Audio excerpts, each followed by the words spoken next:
సోనియమ్మన రైతు భరోసా తెరుచుకో కండ్లు ఇస్తున్నది ఇందిరమ్మ గిండ్లు అవ్వా తాత సోనియమ్మని మీకు చేయూత యువకుల కోసం తెచ్చిందిర యువ వికాసం గృహజ్యోతి పథకంతో వెలిగించుకురా ఇల్లు మహాలక్ష్మి పథకంతో ఆడబిడ్డ కన్నీళ్ళు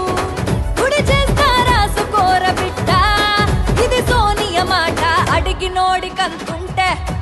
ఇచ్చినోళ్ళకెంతుండాలే ఇచ్చినోడే మళ్ళొస్తే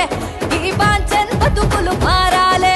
అడిగినోడికంతుంటే చల్లిచ్చినోళ్ళకెంతుండాలే ఇచ్చినోడే మళ్ళొస్తే ఈ బాంచన్ బతుకులు మారాలే. It has been my dream to see